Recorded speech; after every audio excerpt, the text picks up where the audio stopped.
thought I'd give something a try. Try something a little different, as I have incredibly loud French cafe music playing in the background. Hold on, I'm gonna hail Sean in like I'm like I'm a Star Trek captain. Hold on, do. Thanks for tuning in. Today we're going to be covering Ratatouille, which came out in, I type loudly in the background, in 2007. Sean Beeman, how we doing? My man. How do you like it? I don't know how loud Wonderful, the brother. How you background doing, music sir? is coming through, but I will mute that so we don't get. Wow. Let's see. Let me get the headphones in. So, Sean, this is your first time seeing the movie. It was my first time watching Ratatouille all the way through. What did you think, or should we go into that? Do you want to start there? I don't know. Yeah, I think that's a good way to start it, because I think the format would be different this time. I think it would be interesting to hear. I want to hear from like first time watcher perspective, someone who is steeped in restaurant know-how. So I put it on and I watched it probably around like 8:30 on, I think, like, on Saturday night. And so I put it as like prime time watch, TV time, whatever. And I can't, first of all, I really can't believe I haven't seen this movie. Like, I really can't. So I don't want to give away all my opinions off the top. So I put it on, and I'm from like the opening scenes with the old lady who I've now, first of all, I have deep dived into this movie now, so I understand for the Pixar theory stuff. Yeah, well, not I haven't Pixar, no, just this movie. Like, there's so much. I didn't even think to go to the Pixar theory. The old lady. Okay, so we watch her, and like I was sitting there trying to figure her out and like what this, like, understand, because I felt like she was going to be a bigger part of the movie than she was first watch through. And I love the jazz scene of him eating the food in the beginning, and him explaining how like this is great and this is great, but together they're tremendous, and it's just like the artwork on the screen. I felt it. I was in it. It was definitely tasteful jazz. It was wonderful. Like and a visual and sonic representation of food and taste. It's just it's like 9 things ping-ponging around. It's just. I've spent a long time around food now, whether it's, working in a restaurant, from every position you could have, to starting a new restaurant, to starting a new concept. I've tasted a lot of food, quality foods, and like try to like and manipulated foods and whatnot, and they nailed it on that whole thing, where it was just like, because when it hits, man, it hits so good. And so that whole thing, like, immediately I'm now connecting with this film, and I'm like, I'm loving where it's going. I didn't know what was going to happen next when he gets whisked away, and I'm thinking, like, I'm trying to figure out. You know how I love how the story of Pixar is always telling everything. So I'm really trying to figure out, like, is this going to be a story of him trying to find his family? Is my first thought. I'm thinking it's going to be a whole like Thumbelina kind of tale, and it totally wasn't. The whole Gustos thing, I really hadn't seen this movie, man. It was a trip. So I had no idea where the Gustos thing was going to go to, and like I had a feeling that he was going to end up at that restaurant, but I didn't know. You know what I mean? And so like for him to be, and like for him to end up right under it with like this ghost of Gusto just in his ear. I mean, like, I love the way. So like, I don't know if you know this, but our good buddies Clark, Logan, and their girl, their wives now. Wow. Anyways, every time we get together, since none of us live near each other, Clark being across the country and everything, when we get together, they always play this joke on me during dinner, where at some point they all talk about how they're a figment of my imagination and how they can only do what I tell them to do anyways. Which I love. They play that same kind of a joke with the Ghost of Gusto, where he's like, "Well, how would I have known? I'm only a figment of your imagination. I can only know what you know." And I just, once again, I'm finding myself connecting more and more with this, and I'm loving it. And you see the inner workings of a restaurant, and it's so spot on, all the way down to when she explains the personalities of each character. And like, Marco, checkered there's pasts. anything but normal in a kitchen. There Hmm. is anything but normal in a kitchen. And so when they explain like that person was in the war, that person was a revolutionary, that person, it's Hmm. like that. It Hmm. really is like that. You know what I mean? It's a trip. So I'm sitting there watching, like, wow. And then, oh my God. So I'm falling in love with just like the settings that they've created so far, right? And Remy is just like he's a forethought. I haven't really fallen in love with him yet at all. I'm really loving this like I said, the setting they've created, Hmm. this place, this world, and I don't understand the Gustos thing and all that. I don't understand. I'm still trying to figure out how that's gonna connect to everything. I get that anyone can cook aspect, Hmm. but I felt like there's more to it, and we'll get to it. I've deep dived and I've figured out a little bit more to it and everything. So, love that. And so throughout the movie, I just felt incredibly connected to this more so than I thought I was gonna be. I think what else? What else? What else? I love the way that his family just doesn't understand. Hmm. You know what I'm saying? Like I don't know if I connected with that or if I just really loved the way that he tries to show them without hurting them. And like Hmm. he tries to I mean that's where I felt like a connection where it was just like the people pleaser in me. Just Hmm. I see how he's trying to please everybody and burns the candle on both ends and where that gets you. I loved there's so much art inside of this that I truly enjoy, whether it's just the way they cook things and they show the different colors coming together, or it's the way that they portray the way that rats move and are able to hide. And like there was so much cool like it was art. It was beautiful, beautifully shot, and it was wonderful. Yeah, I loved it. Loved it. Absolutely loved the film. Absolutely loved it. Good, Um good, good. I I I watched it two and a half times now this week, and yeah, absolutely. I love the character. I love the what's his name? Linguini. I love just like how he's so innocent in this whole thing. He's so Yeah, he's just kind of there, even you when know. he's guilty, he's so innocent. Like he's like, I'm trying to tell you, I just can't. And the rat's like, not make out with their dog. And you're like, oh my God, it's so good. The way the music is in this movie, my heart sang at different parts. And it wasn't all only with Linguini and his girl. A lot of times it was with the food. Yeah, there's like real kinetic, and like it's in a groove. It's in the pocket, and it just kind of like pulls Yeah. you along. Like when they're cooking, and you're like, you've Mm. probably hummed that or hummed a tune while you're doing something when you're firing on all cylinders and everyone's and it's just it captures that kind of that feeling that and of just like groupthink in the best way possible. When Um, Ego said that he loves food, if he doesn't love it, he doesn't swallow. mhm, I felt that. mhm. I don't agree with that at all. I eat I shovel my food down. Yeah. But I'm just saying like I was like, dang. Hmm. There's some Peter O'Toole's performance as Ego. Just every line is just he's like that performance was just top notch and just like just what other like even just him saying popular. It's Double just pipe such a classic. Yeah. it's just you know um, this this movie. I think what was really interesting is like this is one of the times where like I saw the movie, loved it, immediately ran out of the theater, grabbed the soundtrack, and then even went as far as to buy the first two albums of Camille, who does the main song, kind Mm-hmm. of like French Cafe. Yeah, no, yeah. I was gonna try And, to do it, but I'm glad I stopped because I realized real quick. that'll be your next karaoke tune. I'll just Sean, we need you to sing French. Ready, set, go. And You don't want here, that. I here, don't know who this here. Jam and Doll is, but just so you know, it's called a double pipe classic. Google it. Anyways, moving forward.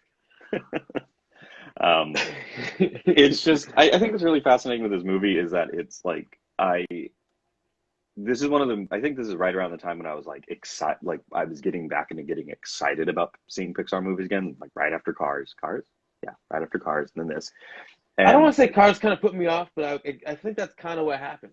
mhm. I think Yeah, that it was. Cars kind of put me. I know it captivated such a large amount of people, especially with its toy line and everything. Mhm. But I think I started to lose. I talked to my mom last week about last week's episode. She goes, Cars are your least favorite Pixar movie. And I was like, why is that? She goes, you could tell. And I was like, for what? She goes, for the podcast. You could just tell. And I was like, that sucks, because I was trying to not let that show too much. But yeah, well, there it goes. So yeah, I think that's kind of part of why Ratatouille slipped by me. I can feel that, where it's like, I'm trying to think, it's like 2007. I'm like, that's 1 year before we graduated high school. So like, there were other things on our mind at the time. And like, at that point, Marco, we're going to midnight showings of things. Yeah. So it was like Dark Knight, I think, comes out that year, right? So we're going to see that. Oh yeah. Let me check Dark Knight. Dun, dun, dun, dun. Yeah, it's like the I just remember there a lot of my like peak memories of Dark Knight was 2008, so it was like right, same time zone, yeah.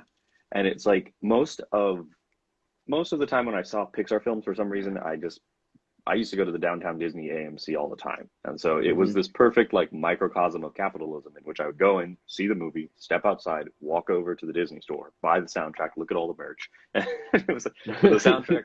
The soundtrack was the thing that I always used to get. It was like Finding Nemo, Incredibles, just I think I might have the cards one somewhere, but like Ratatouille, like that's it's and it's just, it was such a neat thing. And it was just, I think the way that they handled, I think, to maybe overthink it, where it's like, I think what's interesting with this is like the whole production of Ratatouille was kind of like bumpy and choppy seas, and that like it made it pretty far into the process, and then creative changes, and then Brad Bird was brought in to kind of plus it, and to take it over, and then it kind of like they took the grains of the original story and grew them into this other thing. And it I think it's fascinating where, oh, my computer is still playing French music in the background apparently. And it's like, it's interesting because like Incredibles is very much like, people are extraordinary, let them do their thing. Ratatouille is also in a similar vein, but also so much as like, let creative people do their thing, let them do what they want to do, but also know that can come from anywhere. Where like Incredibles is very much like, you are endowed with these powers, and you alone can do that. And if you're not, you can try, but you'll never be.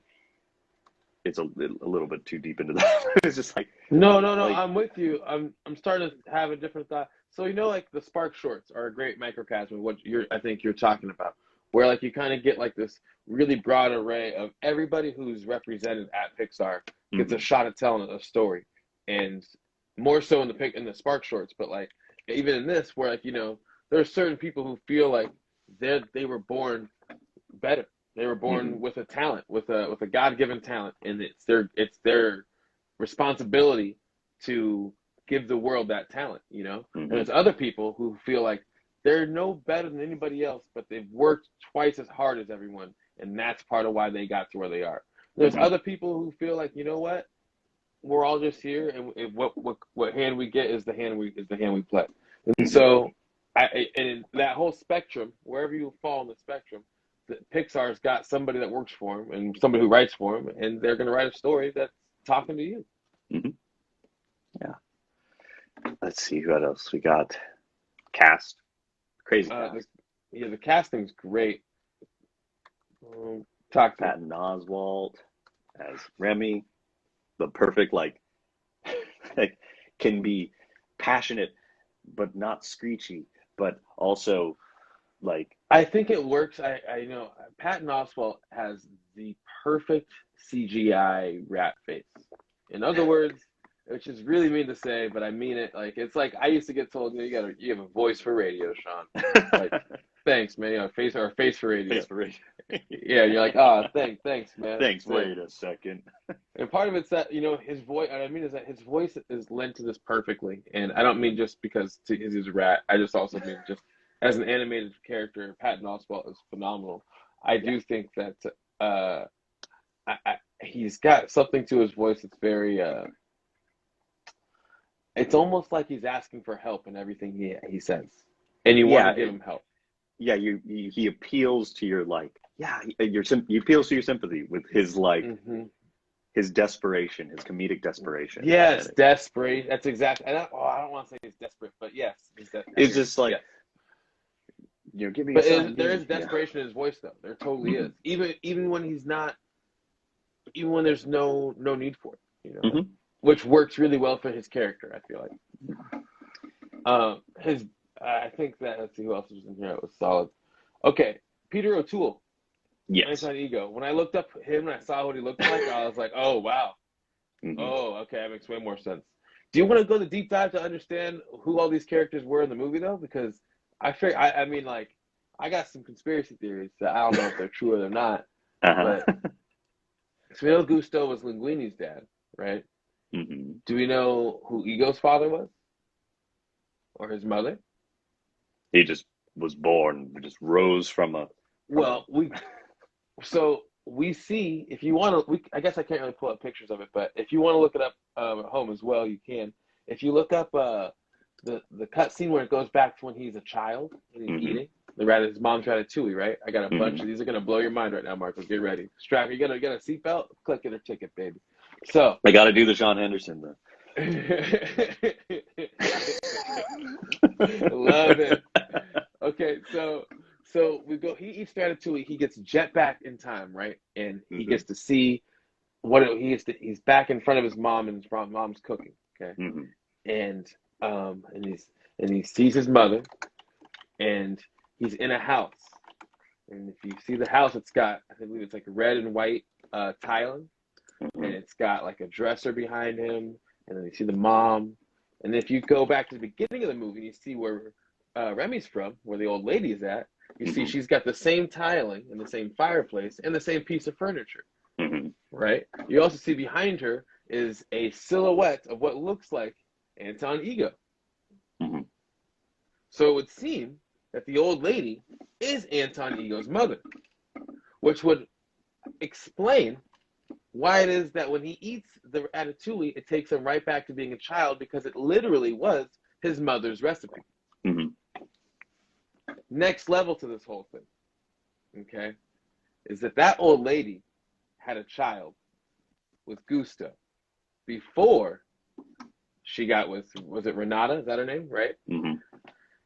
And for whatever reason, Gusto leaves her, and she becomes obsessed with him still, which is why she still watches all of his stuff and reads the book and all that and everything. Ego, upset that his father left him, becomes this food critic who doesn't want to cook. Hence the anyone can cook thing, wanting his son to join him in this venture, and he wouldn't. And his son then gives him the scathing review, which is why it affected him so. Otherwise, why would one review have affected Gusto nearly as much to make him die? Mm-hmm. So my theory is that, not my theory, so the theory of the internet is that Ego and Linguini are actually half brothers, and Ego is Gusto's son. I can dig it. I think what's really fascinating with a lot of the theories like that are like people are looking at all the details and putting the strings between things, and it's like it's funny. I'm looking at the fictional the mom character. thing is serious, bro. Like, there's no way that they were writing the old lady to be his mother and that to be the same recipe. For sure that. Let's see. I'm checking to see. What are you looking for, buddy? I always like looking at fictional character biographies because there's always like really funny minutia where it's like in the kid's storybook adaptation, there is this detail that gives you more insight into the character, and I always think that's really funny. Mostly I'm just seeing the just reused models and stuff. They're talking about Bon Voyage, which I think is really funny. Yeah, Bon Voyage does make an in the appearance. background. Well, no, he not just appears in the background, he becomes Bon Voyage in this movie. This movie takes place, technically it's supposed to take place before The Incredibles 1 beginning. And so what happens is that he's the mime in the first scene we see him, and then later on we see that somebody's reading a newspaper and it says mime attacks bank or something like that, and it's like that's the first heist that he goes on. Nice. Yeah, it's just trying to think of other. Wait, hold on. There's no interesting, funny things that I can see on the shape of his office is a coffin. That's always a fun detail, or his little typewriter. Yeah. his little skull typewriter. It's a pretty Even heavy that's metal dead. typewriter. Yeah, it really is. One one voice actor that I think is a real interesting detail, or two actually, that I think are interesting to note are the uh, Pixarian temp scratch voices that became permanent in the form of Lou Romano as Linguini and Peter Sohn as as Emile, Remy's brother. Did you recognize Lou Romano's voice from any other? No. So Lou Romano, the voice of Linguini, is also the voice of Dash's teacher in The Incredibles. Ah.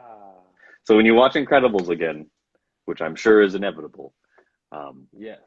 give that a listen. It's a fun little tidbit. But it's crazy because they both like worked on the movie too, and just to be like, okay, yeah, I get it. And it's just like, yeah, we don't have time. Just like, yeah, this voice is fine. You're doing it perfectly. And just to be, I think that's got to be really neat for them to do that. Where it's just like, yeah, it works out. The scratch works great. You're doing exactly what we need, and time is of the essence. And just cranked it out. I forgot Will Arnett was in this. Hearing him talk about. He's the sous chef. Yeah, he's the sous chef. I think so. Yeah. He I can't remember what his character name is. Hold on. Horst. Yes. And killing a man with a thumb. Wait, so Emile was done by Peter Sohn? That's I did not know that. That's a mind blow. Yeah, and it's like he's got this like, hey buddy, kind of like his voice is perfectly suited for that. And then he did another appearance in Monsters U as a Squishy. Yeah, I like him in that one. Mm-hmm. I want to know more. I want to do a deeper dive. So if anyone has gone into this at all, as per any of the magic behind how Remy is able to control Linguini, because I mean, like he's got a lot of control. Like he's really doing I don't know, like I got my hair pulled up right now. You know what I'm saying? I did this just so that everybody at home knows there's not a rat in my hair controlling me. I am me. I am Sean. This is. Oh wait, hold on. Never mind. I know. I was gonna say you put your hair up. I got a haircut. We have there are no rats in America. You sent me the streets funniest clip this week, Marco. That clip you sent me. Here's an SNL clip of making fun of this movie, and then the rat has a cockroach under too. Oh my God, it was so good. My thing with that SNL clip, the recent Ratatouille clip, was Pete Davidson as Anton Ego is the funniest thing. And just like him like hunched over with a turtleneck. He high key looks exactly like Anton Ego. Like that's for sure. That would make a lot of sense. I'd watch a Pete Davidson as Anton Ego origin story. They make the live action Ratatouille. Yeah. They gotta have Pete Davidson as Ego. I know there's that guy on TikTok whose dad looks like him, but at the same time, have you seen that clip? I'll send that to you later. It's a great clip. Okay. But just Pete Davidson makes me laugh. I don't know what it is about him, or I could dive into it, but it's, at the same time, his movie was wonderful. If you haven't checked out the King of Staten Island, it's a phenomenal movie. It's right there. It falls in I feel like it's a bummer, but I'll probably forget about it in a while, and I feel like it'll fall in that like riding in cars with boys category of just like moved me when I watched it, and I'll probably watch it a few more times in my life, but you're not gonna like great. Yeah, it's like it's funny. I haven't watched a Judd Apatow film in a long time, and then I recently rewatched Funny People, which I remember liking, or at least I don't remember if I liked that one. I remember enjoying it in the moment, but then overall I was like, I need to go back to it. And then like when I watched it again, I was like, what is it about this movie that like kind of like is off? And then I remember I realized that it's like heavily influenced by The Great Gatsby. And so that whole concept of like you're supposed to sympathize with the main character who's trying to win back his old girl, but at the same time like what he's doing is not correct or like not acceptable. And so there's a lot of that. But also too, getting to hear James Taylor curse is a delight. that got a pretty good laugh out of me. Um, Back to Ratatouille, Ian Holm as Skinner, the head chef, Bilbo Baggins himself, and Yeah, many other amazing roles. definitely. Is a lot of fun. There's so many fun little details with him, with like his little footstool that he has to like shake. He doesn't like crank it They, open. He like throws it, and it like kind of chink. And it's such a fun little detail of like, you there's know. a deleted scene that Mhm. Brad Bird goes over, and why he deleted it, but it was supposed to be one of the opening scenes, and it shows Gusteau's moving back when Gusteau was alive, and it shows Mhm. Remy up top looking at it, and it's this really cool shot from outside of Paris, zooming all the way in one shot, all the way into the restaurant, and you get to see Skinner in action as a sous chef back when Mhm. Gusteau was alive, and it's it was way I it was it explains so much more of his character to me just seeing that deleted scene because there's really he's somebody who they really kind of they jam right through his story into Mhm. just making him into a villain. You know what I'm saying? They don't really show like that Gusto trusted him and like how that's why he Mhm. has that's why he's in the seat of power that he's in. You Yeah. know? One thing, like, there's all the, we always talk about the fun details that build the story and build the world, and it's like you don't, if you call attention to them, it enhances the story, but in the moment, it just kind of barely registers, but tells you so much about the character. I think it's really funny when Skinner, one of the many times Skinner is angry with Linguini, that because Linguini is not a head taller, but probably like a whole body taller than him, Mm-hmm. that he can't grab him by his collar, so he has to like flutter his hands up his shirt to pull him down. And it's this really fast movement where he just goes and he does it like 3 times and yanks him down, and it's just this fun. And it's Skinner is such a strong presence, and Linguini is such a I didn't even Linguini. think about He's a that. noodle, You're right. That's a and he phenomenal little piece of minutia. Oh, I and like that. it's really neat. Sorry, my brain jumped the tracks. I'm getting back to what you were talking about earlier about the science behind Remy being able to control people with their hair. Yeah, So very fascinating. it's a fun thing where I think they talked about it in the making of one time where they were saying like, does this work? Does this make sense? Do we even have to explain how it works? And they're just like, no, you just have to understand that Linguini is such a wet noodle of a person that he could be manipulated by a rat of conviction. His Hmm. but through sheer will they're able to figure out this symbiosis. But I'm jumping back to a while ago. We did a Q&A where I just did like random questions on Instagram, and somebody asked who would win in a fight, Remy, or who is the strongest Pixar character. And my top two were Mr. Incredible and Remy. Because Because if Remy gets his hands on Mr. Incredible, yeah, and I'm like, if or two in that is like Mr. Incredible is a full size human and can, rip apart robots, punch through walls, all this stuff. Remy is a rat that's this big, and he's able to power something that is how many times his size. So I'm just thinking like, if you had a horse-sized duck or a duck-sized horse, if you had a Mr. Incredible-sized Remy versus a Remy-sized Mr. Incredible, who would win? Would Mr. Incredible retain his strength like at Ant-Man and all of his like, you know, his maintain his? We're I want to getting know, really. does Remy have his powers of control over the human only with Linguini, or is he able to do that to anybody? That's what I want to know. Because if he has I that power, he's she's stronger than Mr. Incredible. He's because then you take Mr. Incredible's use of the only thing that can hurt it is itself against himself, and you just control Mr. Incredible and whoosh, punches himself out. KO, mhm. you win. And then all Mr. Incredible has to do is shave his head, and then he's impervious to rat control. There Until he is finds out that booty hair works just as well. back hair. But I just think that I would like to say, like, if I were to give a definitive answer, I would probably say that like Remy's power over humans is probably only Linguini, because Linguini is at first a wet noodle of a person and easily formed and shaped. Could he potentially continue to do that? Sure. Does he by the end of the movie, does he have to? No. I think both characters have grown to be independent and to rely on their own strengths. I'm I'm so stuck on who the most powerful character in Pixar is now. I'm so stuck on it. Whatever you say for the rest of this podcast doesn't matter until the end. Because I'm going to give you an answer at the end. Oh my God, that's a solid question. Yeah, who's the most powerful character in all of Pixar? I mean, if Buzz Lightyear was actually Buzz Lightyear, he'd be pretty powerful, man.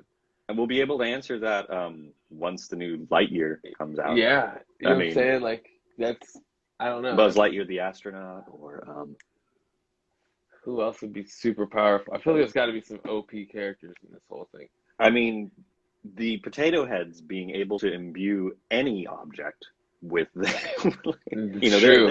able to be separated from their body. They're able to disembody them. Okay, so how about this? If you put Potato Head inside of like Incredible's armpits and belly button, does he control Mr. Incredible?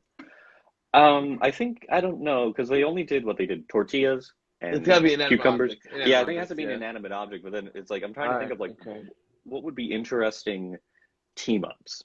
Like if Remy could control Linguini, and let's hyper OP Remy and just say that anyone with hair he could control. Would it work for other animals? I don't know. So if you put Remy on top of like Mordu the bear from Brave, would he be able to control a giant bloodthirsty bear? However, Remy... wait, hold on, real quick. Okay. Coco can beat death. New development. You know what I'm saying? He can straight beat death. Wally doesn't need to breathe, and it can turn himself into a compact thing, so compact that you basically can't destroy it. Wally has been in space several times and has survived. Yeah, there's a lot of we could Brave definitely Girls. do. What's her name? Merida. Merida. She's pretty strong, bro. Now think about this, Sean. Powers combined. You put Mater's a secret agent. Oh, good point. Mater has done a lot of. Mater, we can talk about that. Low key, Mater might be the winner, dude. Straight up. well, like I on that same vein. In the one-offs. Yeah, like he has all those odd jobs. So like Mater has this like checkered past. He's not even being truthful to his friends. Like they give Doc a bunch of grief for like, you didn't know you were a race car. Like no one knows Mater did all these extraordinary things. But then too, like, so Sean, stay with me here. Mater is a rusted tow truck. So like we have like rust is equivalent to, I don't want to like go into like too much into the medical kind of stuff, but let's just say rust is like, it's a sign of age. Mater is old for a car. He's not the same age as Doc or anything, but he's definitely older. So Mater is an older truck, but he still does all this crazy stuff. He can fly into the moon. Yeah. I mean, maybe Mater is like the Jar Jar Binks of the Pixar universe, in that he's with our powers combined. Marco, are we the rule of two. There's got to be a second. I'm looking for the second right now, dude. There's got to be a second. Is it Jerry from Jerry's Game? It could be Jerry from Jerry's Game for sure, dude. I think it's Jerry from Jerry's Game. The cleaner from Toy Story 2. Or is it Jack Jack? It might be Jack Jack. Oh, dude, Jack Jack is the other one. Jack is Jack Jack's more powerful than Mr. Incredible.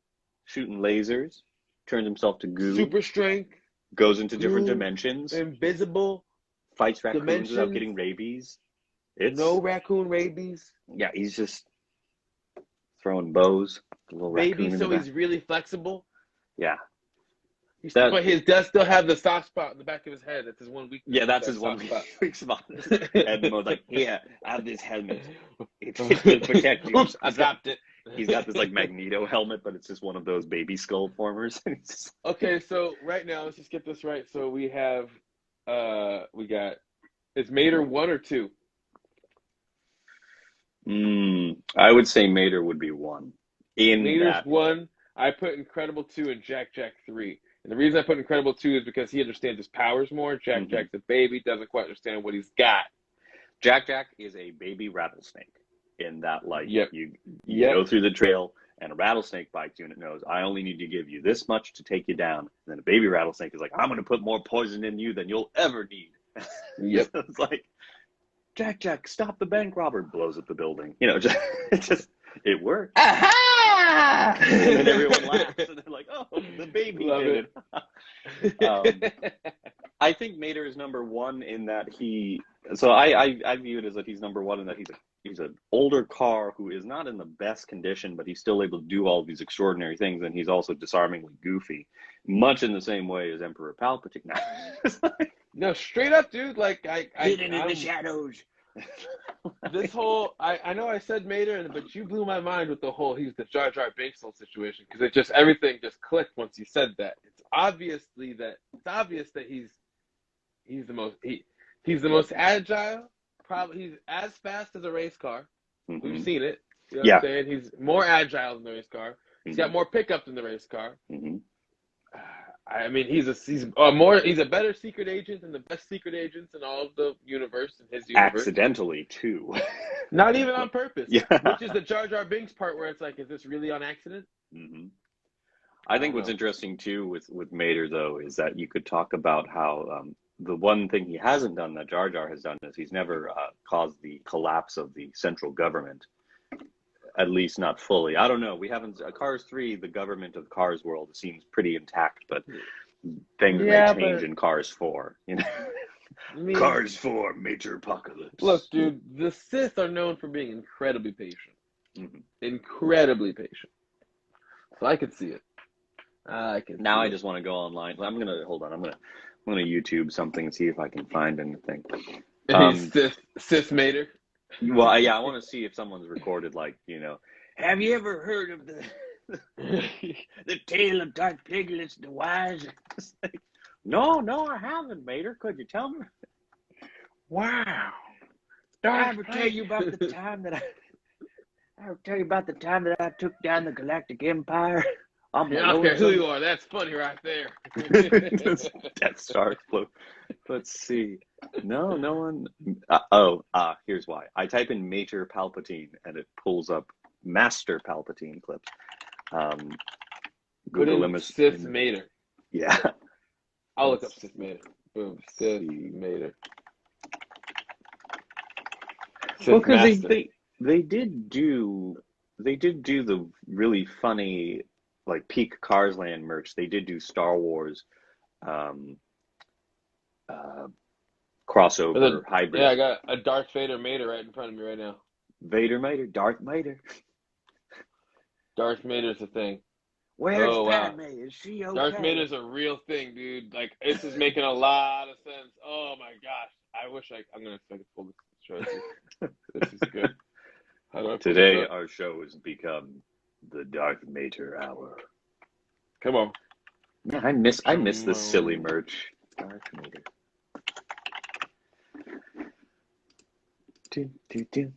Do. Other cast members of Ratatouille that are worth mentioning as well are Janine Garofalo, who played Colette with a wonderful French accent. Oh, yep, there he is, Darth Mater. I think that's going to be like our new code word. It's too good though, dude. Darth Mater. Go Darth Mater is that's my safe word. Don't tell nobody. Other things that are really crazy about Ratatouille that I remember standing out to me when I saw it in theaters is the under Paris scene where he's running through there's all those comedic vignettes and stuff. And did you spot Doug? The silhouette of Doug is really funny. And it's funny because, like, watching it now, you're like, that's a really unique shape for a dog. But in the moment, in the movie, it's one of those things you just register it as a dog and you move on. Yep. I will say, I love it. It's more continuity. So Pixar loves doing little Easter eggs. Part of why we love the Pizza Man truck. But that's something they've been very consistent on to this point. Is they have consistently put pieces of art for the next movie into this movie, and this one was Doug the Dog. Mm-hmm. I will say that it's funny because I don't think I've actually seen that many Pixar movies twice, actually. In the theater, like, I saw, like, Toy Story 1 and 2 as, like, a double feature shortly after 3 came out. And I don't think I've seen, I think I saw Ratatouille once. But what I will say is the scene where he's running up the pipes and stuff, and that reveal of Paris is one of those like scenes, those shots that to me is like, if you ever need a defense of why you need to see a movie in a theater space, blacked out everything and the sound system, breathtaking shot. And well, I'll tell you, Marco, I don't quite have that. I just have my nice little bed there, but I got this really sweet 70-inch television up there, and for about maybe about 25, 30 seconds, your boy was in Paris. It was absolutely gorgeous. That scene was shot so perfectly. The environments and the realism of the details on both, like from the human perspective and then from the rat perspective, like I do like the thought when Remy's running through the kitchen and he's underneath the oven. I don't think ovens operate like that, but I do like that visual of the bottom being open. Some do. Gotcha. Not yeah. I mean, like I've never seen it completely exposed like that, but yeah, very much so exposed. Gotcha. There was another shot. Oh, there's a shot. I had to pause it when I was watching it yesterday. When Django and Remy are on the street and they're looking at the surprisingly dark exterminator's window with all of the mousetraps, and then the scene transitions and it's a tilt down from the skyline in Paris. I remember when I saw that in theaters for a moment, I was like, did they switch movies? Did they just take like a live action shot? And then as soon as Remy like comes into frame, I'm like, oh, okay, we're back in the movie. And it was just they really were playing with like, how realistic can we crank this? How can we do that kind of stuff? I'm trying to think. I don't remember that scene, but that sounds like a Pixar kind of flex. Like, because I mean, every movie they've found different ways to show you that they're doing better than everybody else. When it comes to the restaurant environment and the back of house and all of that, were there any details to you that were like, they got that right 100%? Well, there's one thing that they're very, very far off on in this movie, which is front of house. They don't have the front of house down. They glaze over a whole half of the restaurant, in the sense that like, Linguini's like, we need to have a server, which is, yeah, you're damn right we need a server. He made it. How do people get in the restaurant? Like, just put on your roller skates and you just get everything filled up. Who cares? Your drinks just get magically filled. There's no bartender you got to deal with or anything. You go to the back to get the drinks or anything like that. So like that part of the movie was very much so unrealistic. At the same time, I love roller skating, and if you're my boss and you're listening, I think that you should let me roller skate at work. Secondly, I think you could do that, yeah. The back of house stuff though was I talked about it a little bit earlier, touched on it. The characters, very, very similar, to the sense of like, there's always it feels like you have a circus back there. You don't know who's from where. People are from all over the world. People have all different types of ambitions, different types of goals and ideologies and stuff. And everyone's represented in a kitchen. It's much more diverse than you would think. It's wonderful. And then also the heat that comes along with the kitchen, the pressure, very, very, very, very accurate. Down to where there's like 90 tickets and they're just trying to figure, and everyone's yelling and like it just needs to get done. And they're looking for somebody to lead the whole thing.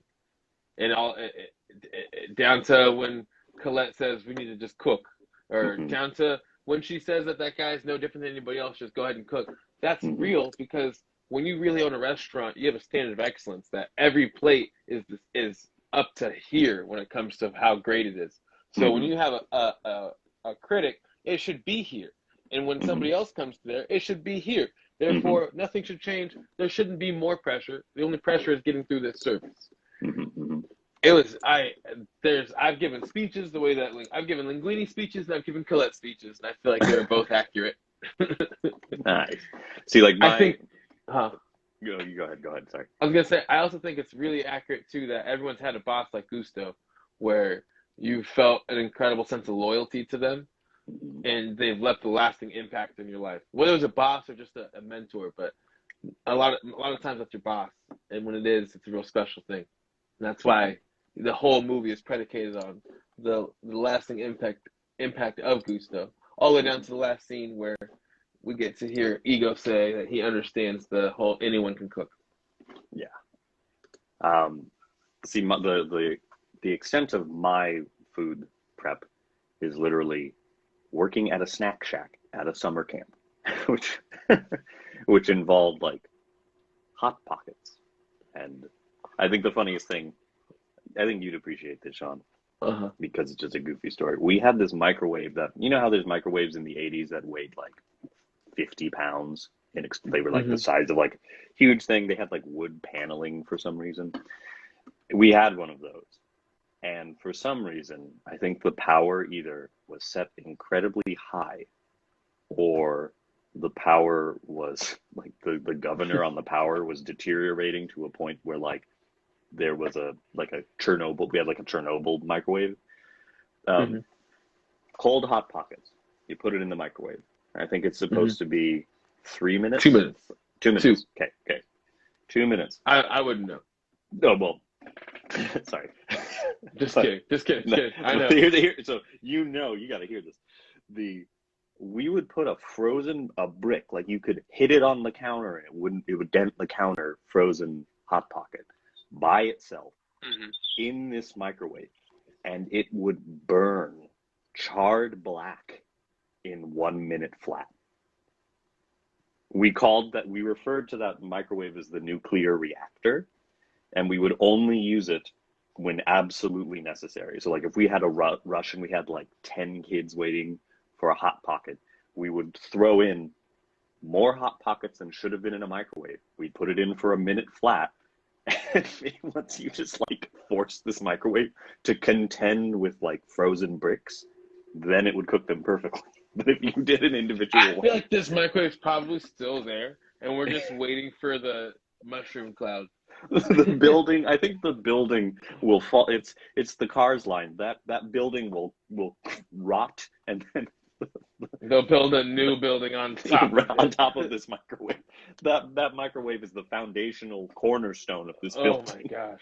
So if you're anywhere near Second Street in Long Beach, there's a there's a There's a ticking time bomb of a microwave somewhere in a building.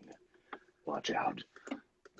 Um, Yeah, no, right. it was pretty realistic. I mean, down to her getting on Linguini for chopping when he could be using kitchen tools and whatnot. Mm-hmm.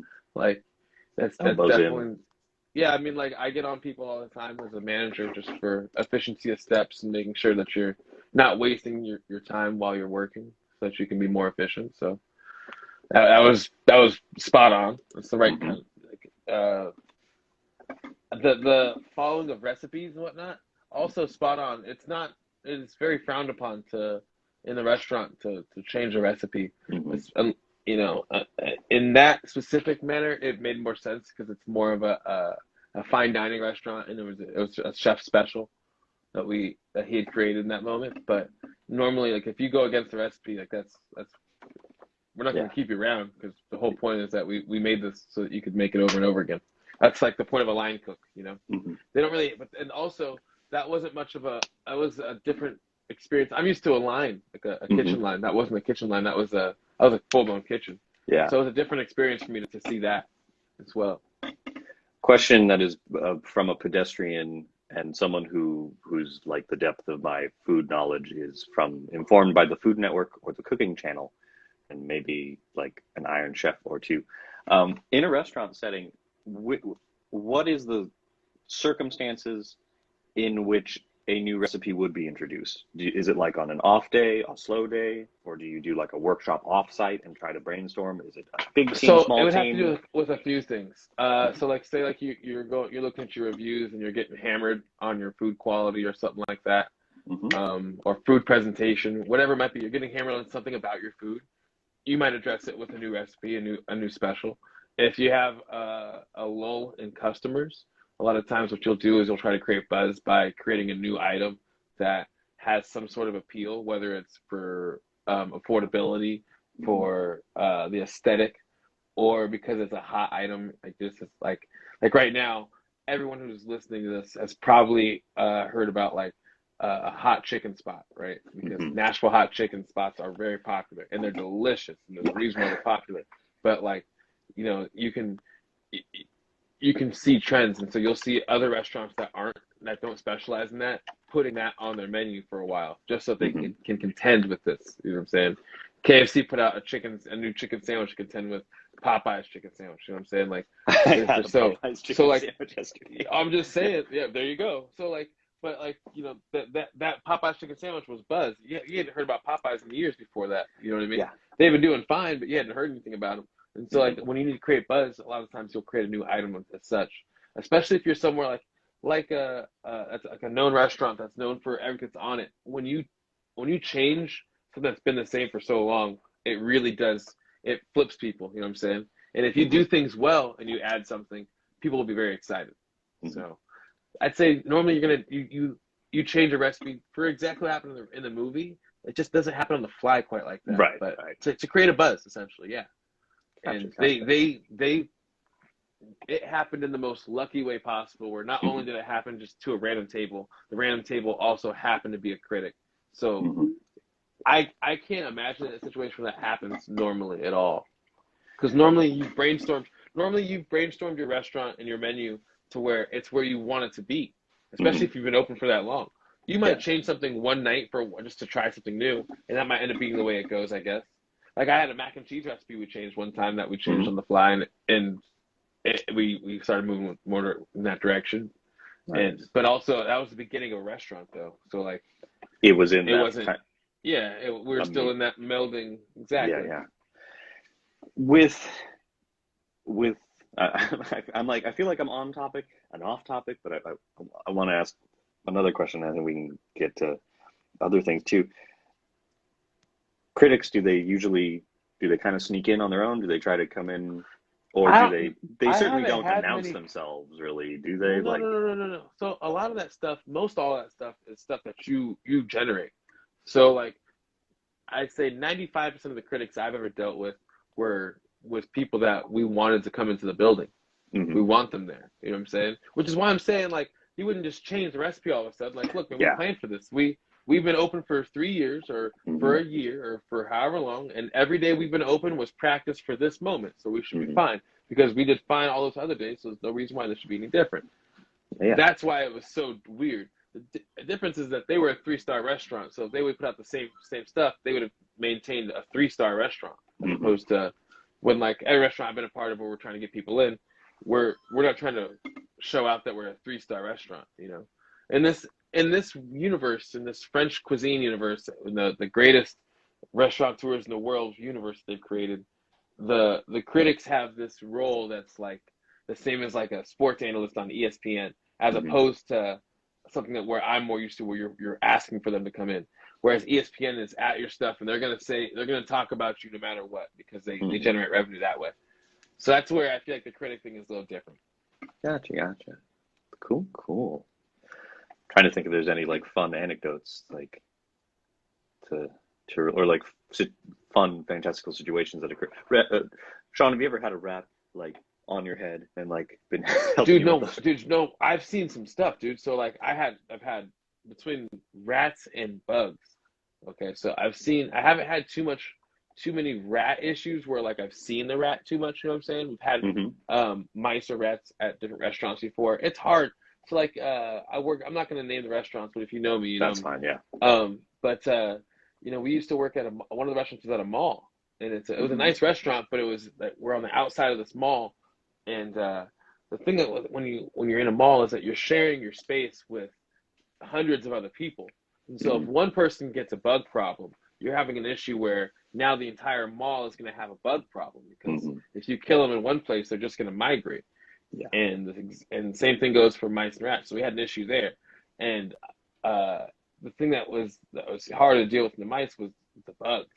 It was roaches, man. It was like, and like we were clean, bro. We were mad clean. We did everything we could do to be clean.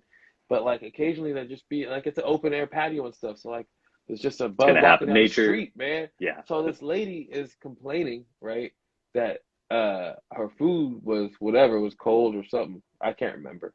But as she's complaining, I'm looking down and I'm seeing this roach walking towards her table, and I'm like, oh shit. And I'm like trying to like kind of like move a little bit to kind of get it to not come over here, you know? And she's talking to me and trying not, I don't want her to see it either. Yeah. So I'm trying to be conspicuous about the whole thing, or conspicuous. And dude, the roach crawled onto her shoe. what are those? Dude, it was like... so hard to. I couldn't. So I hit it off. I didn't know what to do, Marco. I couldn't just leave it there because it's gonna go up her leg or something, you know. And so I went, "What was that?"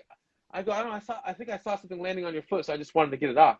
And she's like, "Really?" And then everybody else and some people saw it, and so I had to explain, I had to apologize. It was a big deal, but I was like, I didn't know what to do, so I back into the cockroach off the lady's foot one time.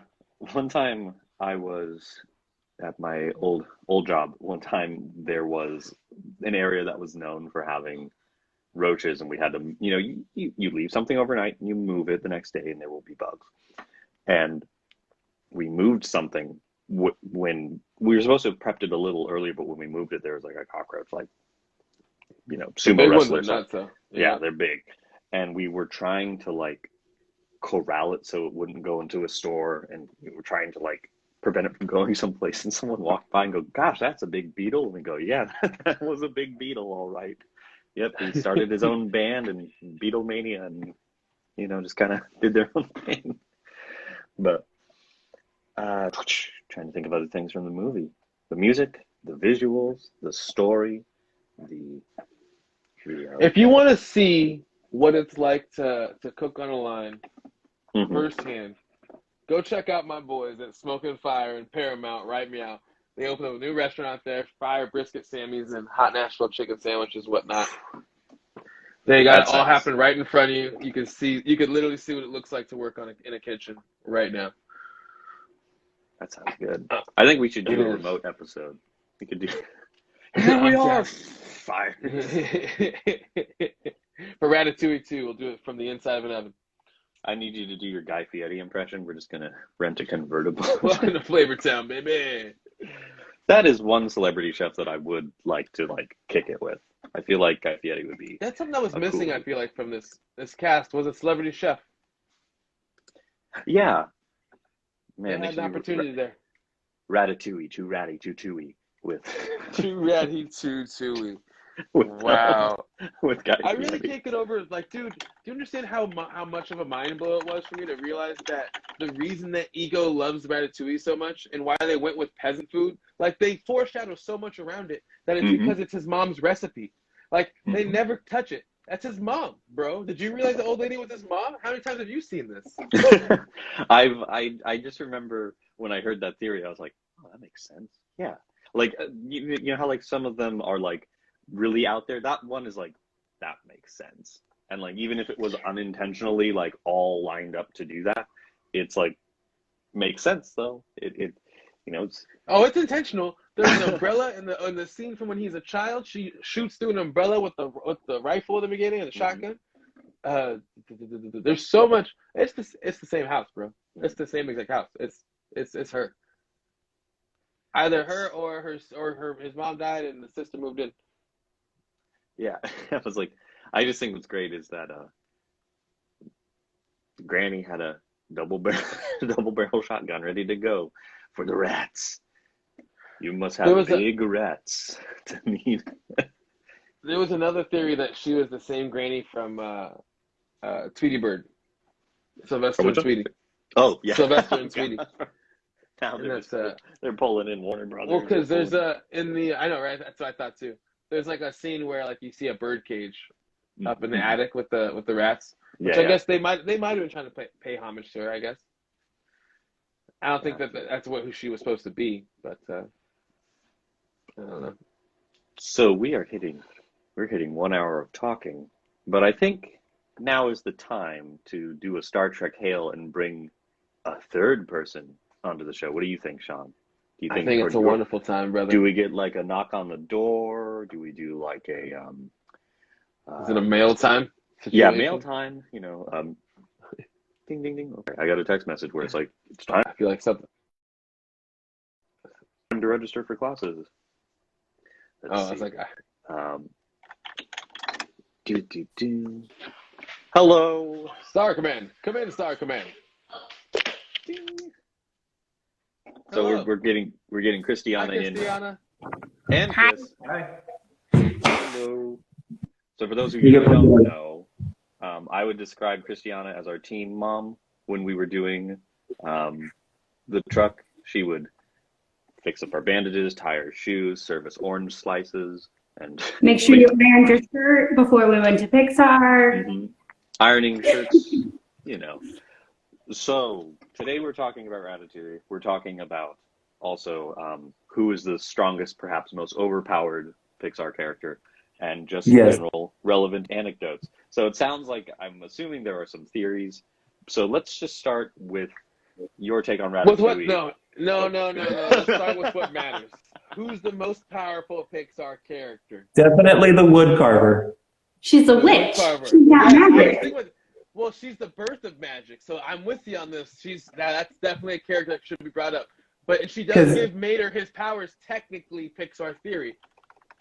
So yeah, but like to me, she is like on par with Genie, but she doesn't have any limitations like the Genie because she doesn't have to like serve whoever grabs the lamp, whatever. She can just do whatever she wants. She can just, if she feels. Does she realize her powers though? Because that's part of the thing with Jack, is that Jack is incredibly overpowered, but doesn't even understand that he's overpowered or how to use said powers. Does she have the ambition, or does she have the wherewithal to use her powers to destroy in a who is most powerful Pixar character? I think she could. I think yeah, well, because she gave the first guy Mordu. He turns into a bear, destroys his entire family and village. I don't think she really cares about the consequences. She's like, there's a giant bear in the countryside. So what's her name? She's just the wood carver. The wood carver? And then you put Mater right below that? But is this kind of the situation where, like, okay, so I'm going to go even deeper Star Wars on you here. So we got Anakin Skywalker, right? Most powerful Jedi of all time at the time. Gives birth to his son, Luke Skywalker. Would the wood carver be Anakin?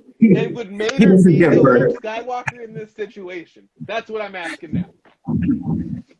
While traveling. Mater then surpasses. Now, she may have had more power. You know what I'm saying? She might have had a higher ceiling, but does Mater surpass her?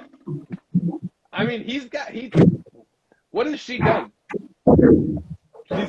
She's only got this. We've got a whole library on the what Mater is. Mater's been to the moon. Mater's been to Hawaii. Mater's been secret agent. I'm thinking about your scenario. But the woodcarver can do portal, like she can travel almost, I think, like Jack. She can, you shut the door and then you open it and she's gone. Like her whole house is gone. Mm-hmm. She can just jump to different times, different dimensions. Who knows? She can just be out there in space. It's making me feel like we're gonna see the next like Cars, where like that's where Mater's like next ascension is to, where he just gets like omnipotent powers like that. Doctor Strange. I feel like you were hinting at like an origin story, Sean, of just like while on her travels, the woodcarver was like, "Yeah, I'll just throw some magic into this car," and that's how all this started. That's all. Yeah, like Mater's like a real car from the Incredibles time that just like transported himself into Cars universe. That's why nothing makes sense. He was like a superhero that she turned into a car or something. What are your truck I see, Mater? I see all and know all. The universe is a mouse. Eyes rolled back in his head, tires spinning as he hovers around. I can no longer move forward, only backwards. Time is a construct. I have grown tired of men and their just Manhattan just turns into the moon. A car in that moment. Love it. Okay, so the reason we asked you here wasn't for Pixar's strongest character, although I do enjoy this conversation. We wanted to talk about Ratatouille. What were your first thoughts about it? What did you think you wanted to ask me as my first walkthrough? Let's talk. I don't remember the first time I saw it, but it has solidly been my favorite Pixar movie since 2007. Probably since. Well, no, because I don't remember the first time I saw it. I probably saw it in theaters, but it's been my solid for the past 10 years for sure. Solid top, number one. Well, you guys have covered it, but it just has this charm to it. And then to touch on, in case we forget, gone into where it falls in my top top Pixar movies yet. It's so fresh for me. Like it really is. Like since I'm still even in this. I've watched it 2.5 times, like I said earlier, and I'm still processing. No, you've got to let it simmer a little bit. You know, you've got to take it in. So good. It is. But yeah, before I forget to touch on it, the whole thing about him controlling it with his hair, I like that they did not explain it. They just did a Groundhog Day and just let it go. They're like, oh, he can control him. Well, we'll just go with it. Mm-hmm. Cool. Don't even talk about it. Because nobody even asks him either. Like, nobody's like, why is there a rat under your hat? And he doesn't like, oh, well, he controls, you know, like, he doesn't really go into it. He's just like, oh, he helps me. Mm-hmm. Well, Nobody thinks like, oh, okay, well, the rat's helping you. Cool. Makes sense. I think they follow suit kind of like we talked about with the whole Cars thing, where there's so much in Cars they just don't explain because they don't need to explain. And the other thing is that for the audience member that's having a hard time with this whole thing, you connect immediately with the whole kitchen when they walk out on them. And they go, what the fuck is this? This doesn't make any sense. I'm gone, dude. Yeah, right. Yeah. A rat's controlling my fucking head chef. Okay. And they bounce. And so, like, whatever side of the fence you're on, I feel like they do a decent job to appease whatever you're feeling in that moment. Because, like you say, they never address it. They never tell you how he's doing it at all. Yeah, no one's like, oh, yeah, I remember one time my cat jumped on my head and like told something, and then I just kicked the door out. Like, no, nothing happened. It would have been great. What's the duck from DuckTales, whatever, that was like scientific-y? If he just comes out halfway through, well, the way that you control The gyro gear loose. Today the lesson on hair pulling. Let's see, hold on. We do have opinions on Linguini and Ego being half brothers. Oh no, No, thank you. No, because Ego is like, okay, like I know Gusto's dead, but like he's not dead very long because remember it's like a big surprise to. It's a 2-year span. Yeah, according it's like to the will.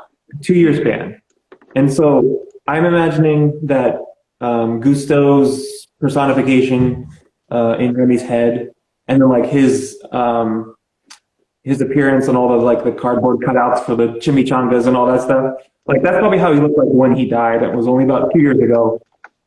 Ego is easily like 20 years older than him. If you look at those shots of him on the burrito and stuff, he's got the same darkness around his eyes as Ego. I think all French people are perpetually tired. I think they're done. Yeah. I mean, They all first of all, nobody else has those same things under their eyes. In animation, that's definitely a correlation to explain family. Well, maybe they're related, but it's maybe, not his like son. I would buy more that Ego is Gusto's dad. No. That wouldn't make any sense. Well, maybe he doesn't know that they're related. He's got white hair. If you look on the side of his cap, he's got white for the burrito version of himself. He's got old white hair on the side of his cap. So he's old. He's definitely old when he dies. He was but is he old enough to father Ego? Is he old enough to father Ego? I don't know. I still that's part of. I don't think that because the old lady is about 80 years old or so, right? And it would seem that in the stuff I've watched about Ego is that he's in his late he's about 50 years old. So that would make Gusto probably like Get your phone. 70s then? We're dying. We'll come back. I don't know.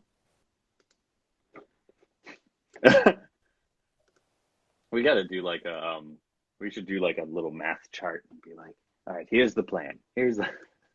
Well, because I mean, it just there's a lot that makes sense, a lot that doesn't. Mm-hmm, mm-hmm. The only plot hole in it now. We all agree though that the mother of Ego is the old lady though. Are we all in agreement there? Oop, we lost them. Or paused. They're looking up real quick.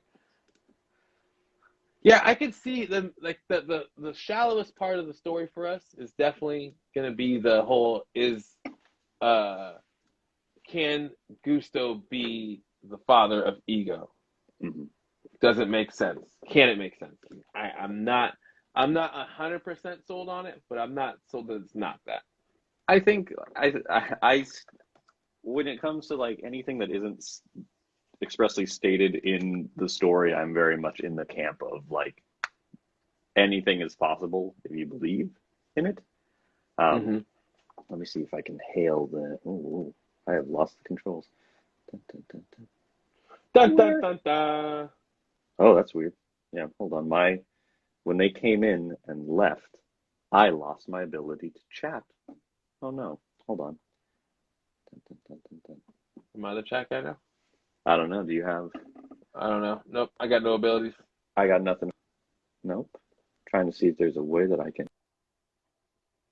Technically, well, we're having technical issues on the side, and I don't know if I'm going to be able to let you in. Let's see. Hold on. Aha.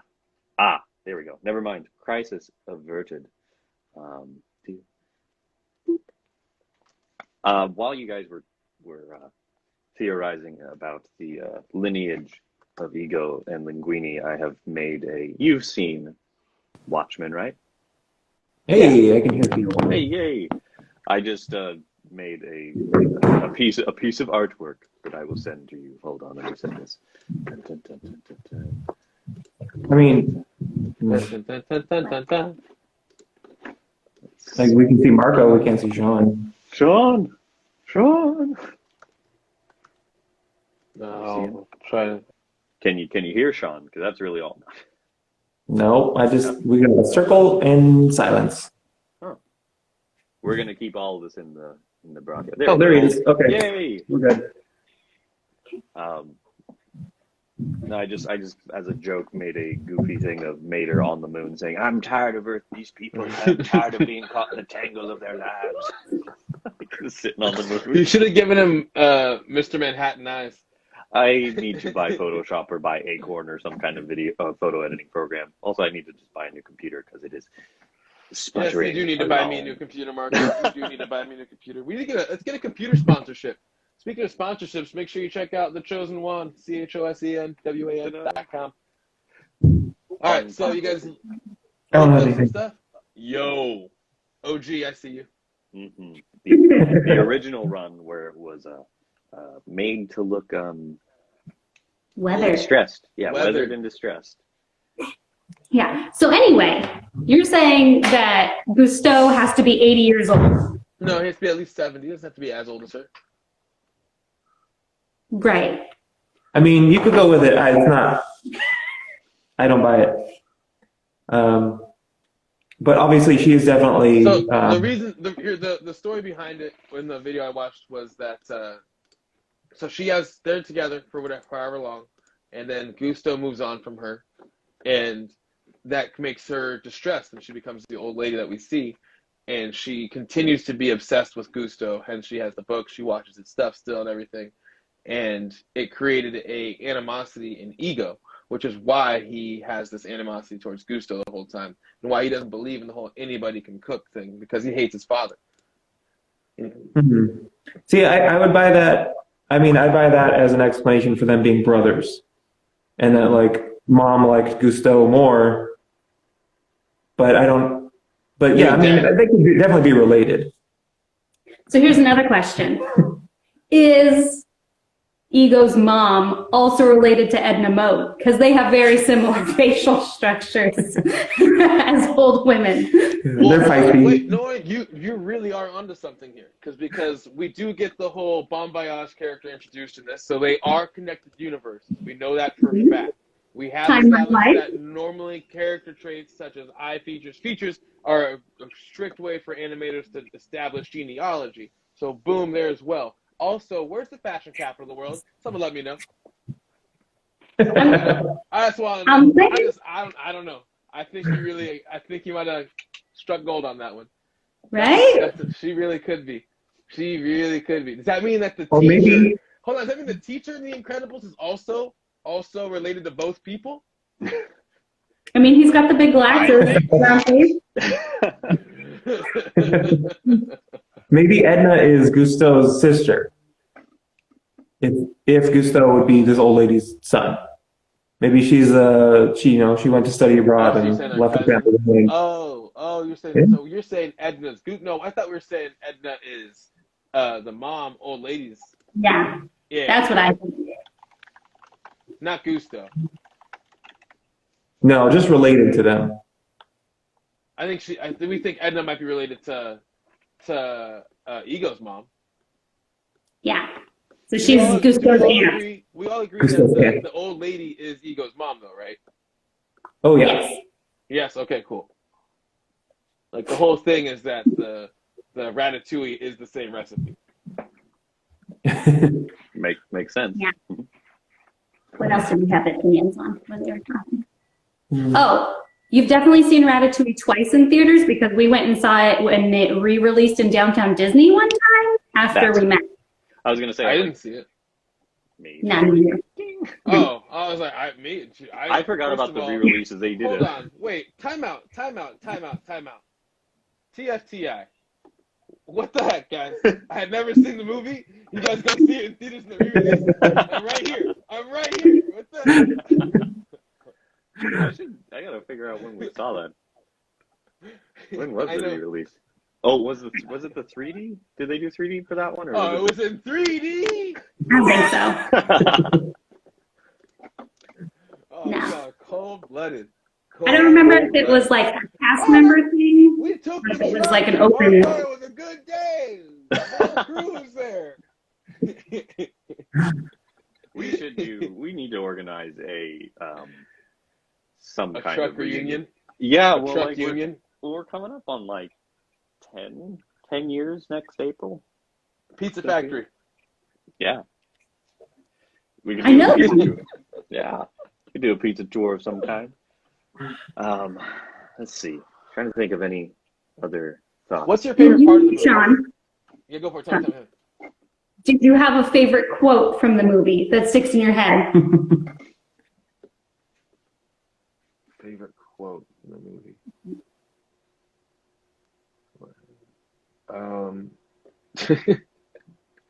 Yeah, you know what's this line that sticks in my head is when she tells him, because I liked you.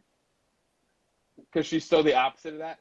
And that part really hit my heart where I was like, oh, like that was probably, that's the line that sticks with me most.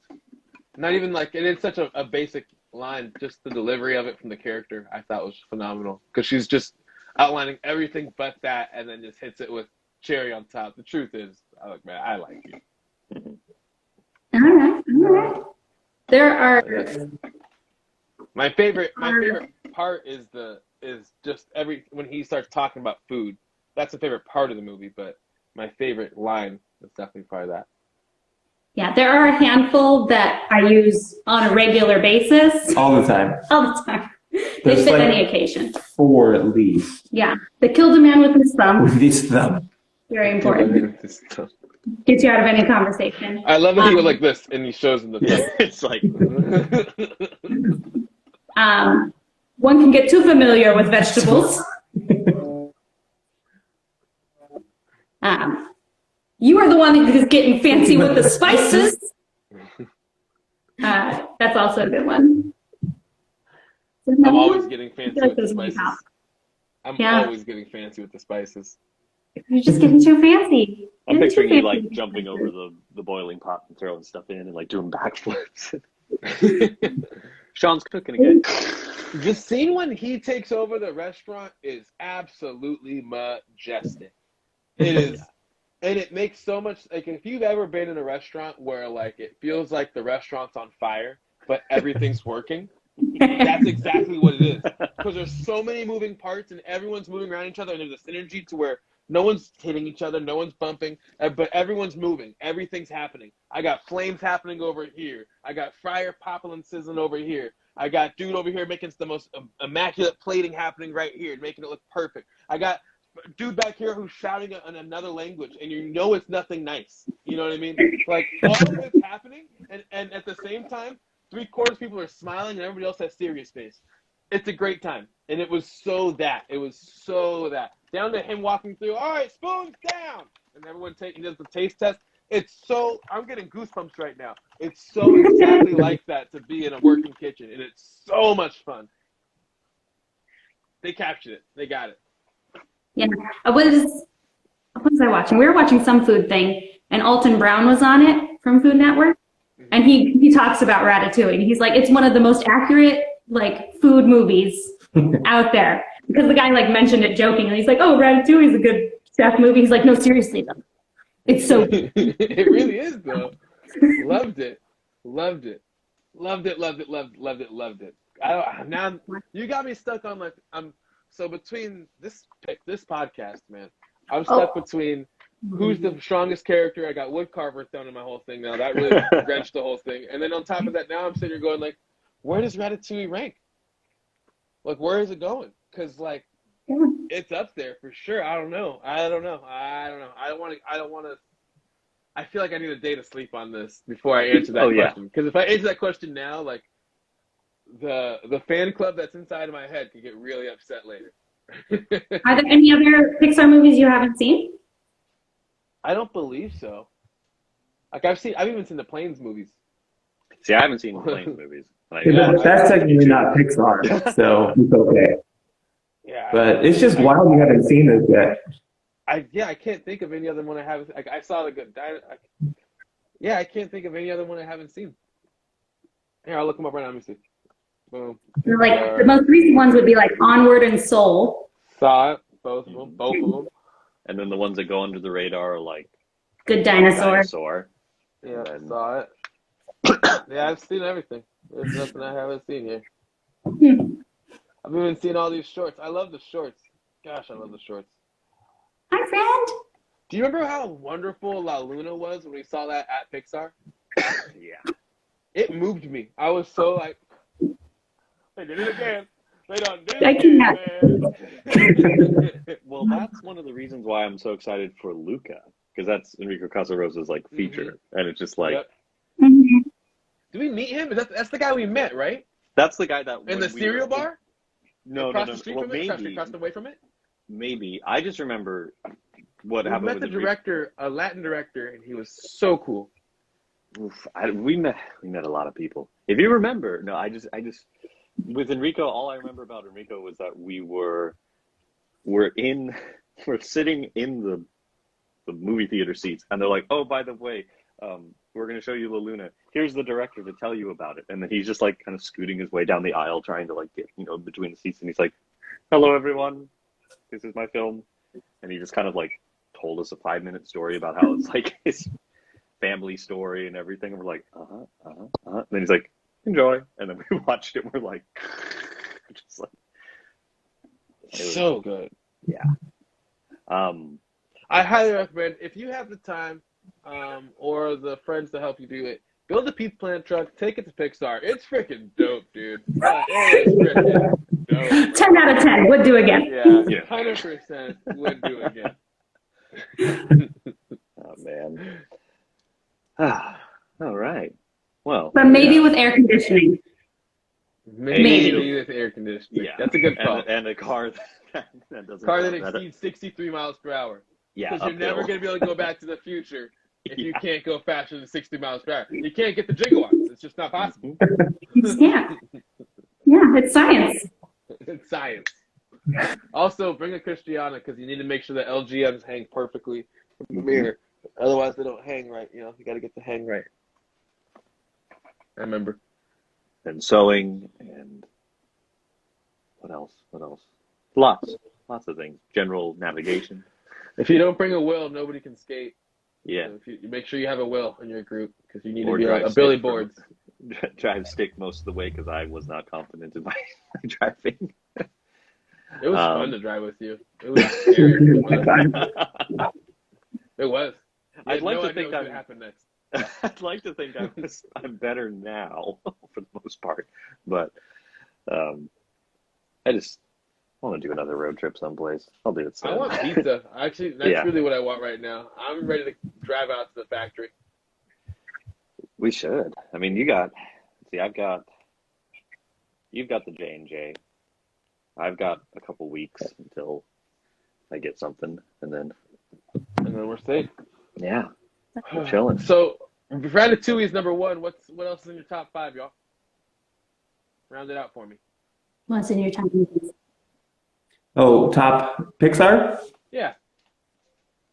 Ratatouille, Brave, Coco, and then tied for fourth place are both The Incredibles.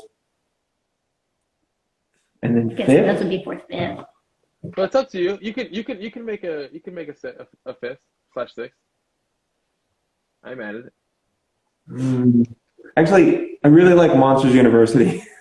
That one's low key one of the funniest Pixar movies ever. Like it's funny. Like I would equate that to like Ant-Man in the Marvel universe, where it's just like you don't remember it, but it's the funniest movie you've seen in their catalog. Mm-hmm. Yeah, I've never it's a tried good to one. do a top five. I've never tried to like put a tier list together, but I should. I'll do that. I'll do that soon. Oh man. Well, did you guys watch the Your Friend the Rat after, or watch the short before?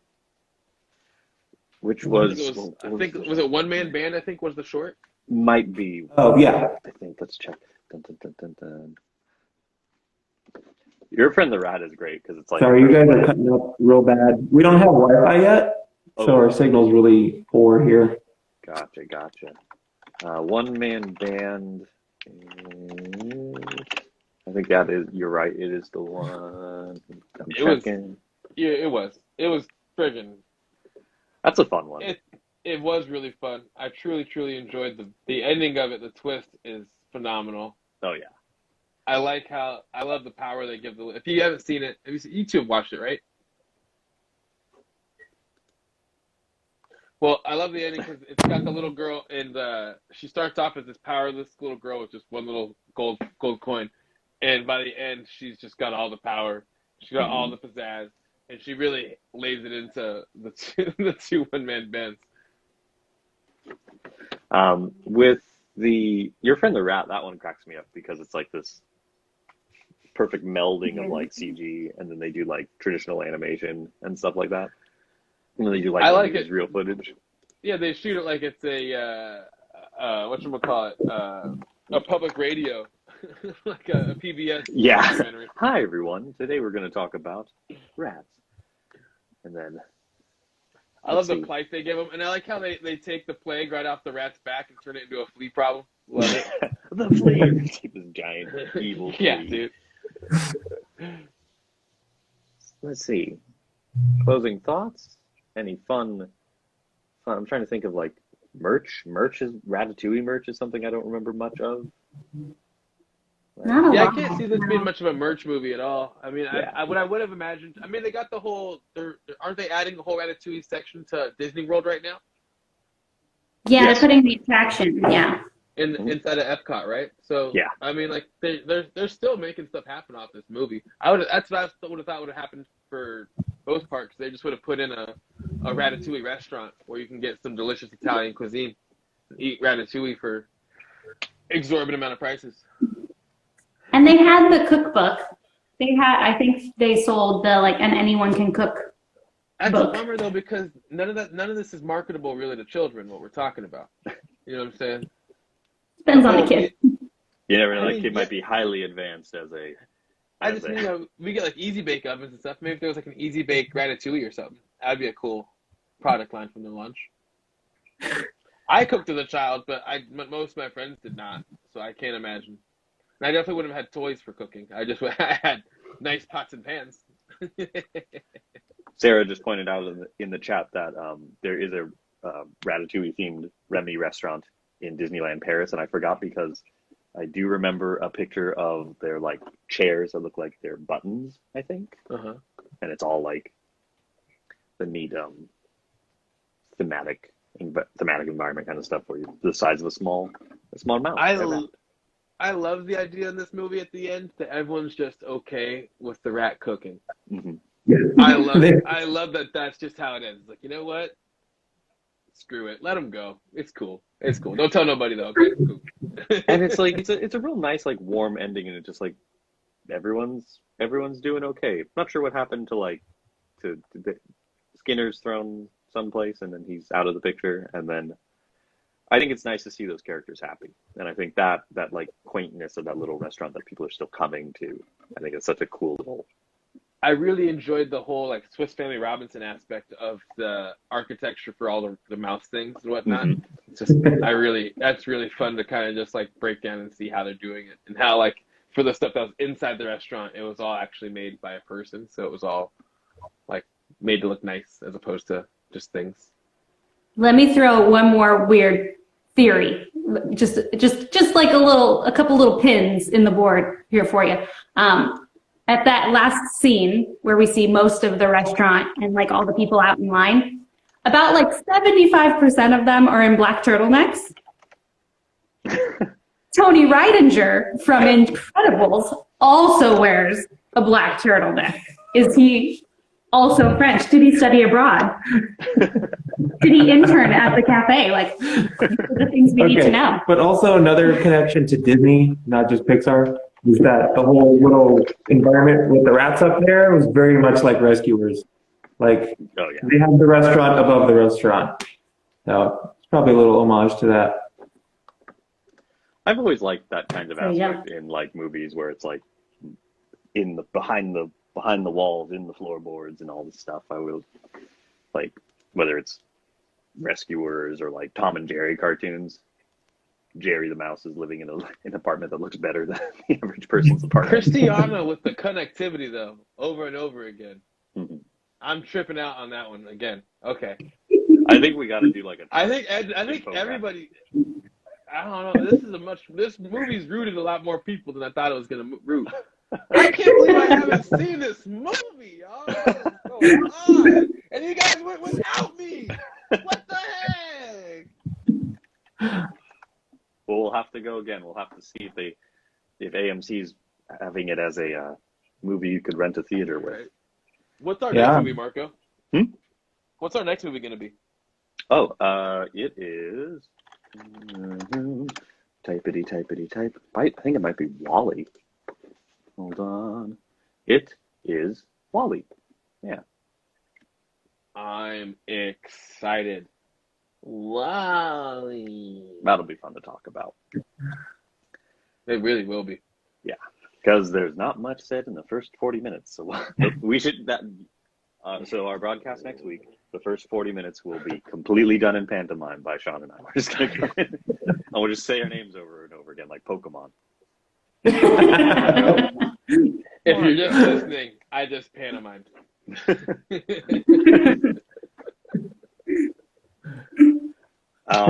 Sarah pointed out in the chat about the TikToker whose dad looks like Anton Ego. Sean, I'm sending you that link right now so you can watch it at another time. I'll watch it after. Yeah. But we'll definitely come back to that next week when we get to Wall-E. But I think this is a good spot.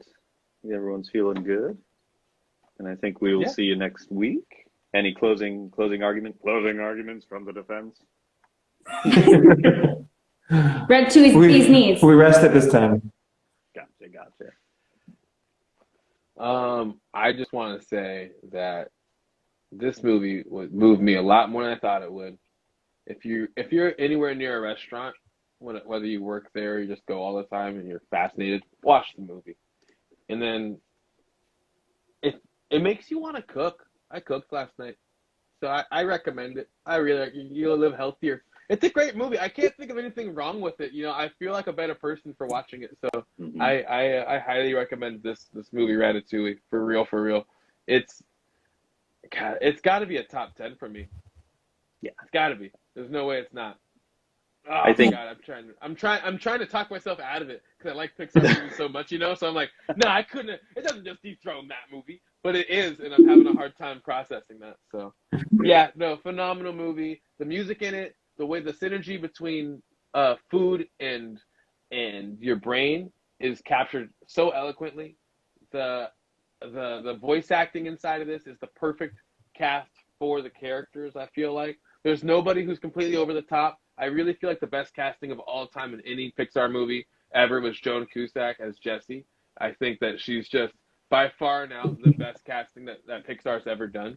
And this movie is right under that where it comes to just everybody. They did it down to Igor. Everyone was just the right person for the job. So, yeah, I would give this movie, I give it a 9.5 out of 10. The only I thing also- it's missing lightsabers and laser guns. Touching on the voice acting, I like that. I mean, like nobody was French, but they didn't do the whole like, like really over the top. Yeah. I always appreciate that. Yeah. I think Chef's Kiss is a good indication of what everyone here thinks about the movie for sure. So I think what we need to do next, Sean, is we'll do a Ratatouille screening where It's too late, Marco. It's too late. You No, missed the no, opportunity. no. You can't just go back in time, man. All right, Your car next doesn't go option. faster than 60 miles an hour. You can't go back to the Make future, truck dog. go You can't fix 88 this. miles an hour and go back in time and fix this. You gotta put a turbo on the pizza plant truck. We can make it happen. For sure. Cool. All right. Right. Well, I it's been was- really fun. Next week, Wally. I can't wait. Hope I see y'all soon. Christiana and y'all. I will catch y'all soon. Thanks for reminding us. See you around. Bye. Peace and love, everybody. Bye.